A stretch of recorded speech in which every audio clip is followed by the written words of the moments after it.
waxaan weligay ku noolahay magaalada Muqdisho dhexdeeda. Magaalo xeebeed aad u qurux badan. wax walbana ay u dhameystiran yihiin.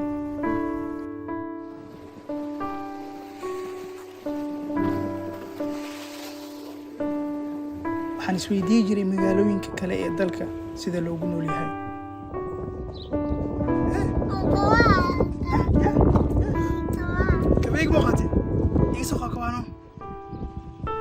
su-aashaas waxay ugu dhalisay inaan u safro magaalooyin kala duwan oo aan soo barto dhaqano kala duwan.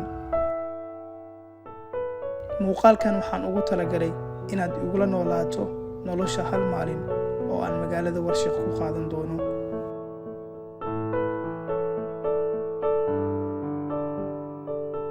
waxaan u noolaan doonaa sida wiil degan magaalada Warshiq, waxaana qaban doonaa waxyaabaha uu qabto oo dhan.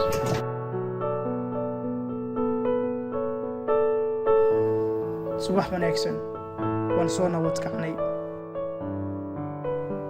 waxa ugu horeeyo ee aan ka bilaabi doono waa inaan salaada subax tukanaa. salaada kadib waxaan rabaa saaka inaan raaco kalluumaysatada. inta ay isdiyaarinayaan anigana qorax soo baxa ayaan cabaar fiirsan doonaa.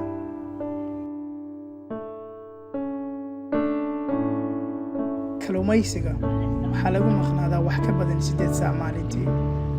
waana markii ugu horeysay ee aan tijaabiyo inaan kalluumaysato noqdo.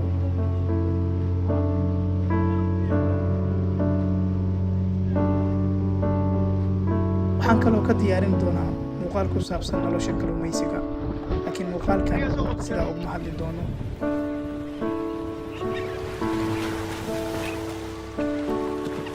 saac kadib waxaan ka soo laabanay kalluumaysiga. magaalada markaan kor ka arkay farxadeeda lama qiyaasi karo. aniga waxaan soo dabtay 3 malaay. waan kari doonaa kadibna cawada ku cashaynaynaa. laakiin intaas ka hor waa inaan wax yar seexanaa, ilaan waxaan ku maqnaa badda dhexdeeda 8 saacadood. galab wanaagsan, waxaan rabaa inaan magaalada aado oo aan soo gadano malaayga wixii lagu darici lahaa. waxaan sidoo kale diyaarinayay muuqaal ku saabsan $10 magaalada Warshiq waxay kaaga goynaysaa.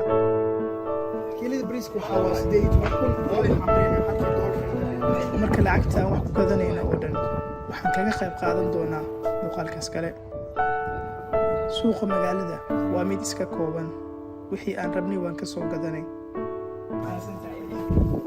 hadda waxaan guda galaynaa inaan diyaarino cashadayna cawada.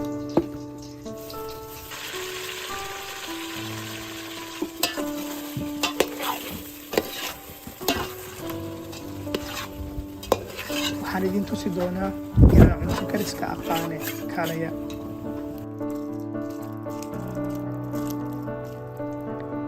dhaqan ahaan dadka Soomaaliyeed cunto kariska gabdhaha keliya in loogu talagalay ayaan u haysanaa.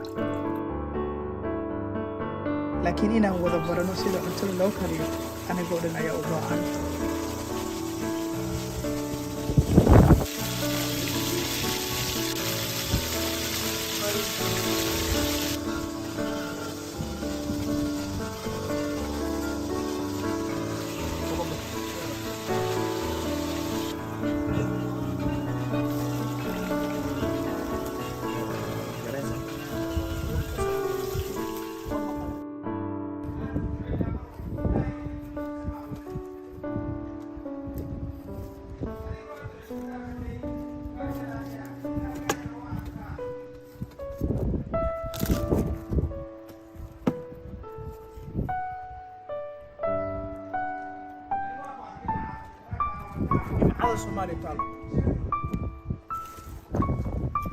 cuntadii waan diyaarsanay, waxaana guda galaynaa inaan cunteeno kadib salaada maqrib.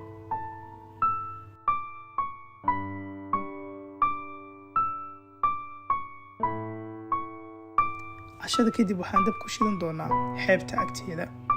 cabadoo dhan xaggaasaa waqti ku qaadan doonaa. kuna sii talagal, qof walba waa inuu hees qaadaa. hadda waxaan guda galaynaa inaan casheeno. ma jeclaaliheedeen inaad dhadhamisaan malay aniga aan soo dabay kadibna aan kariyey. bal ka dheeho wejiyadeena iyo sidaan ugu faraxsannahay.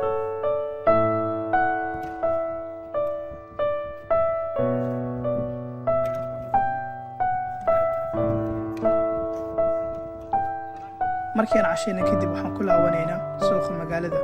waxaan ka soo gadanaynaa qoryo aan dib u shidanay.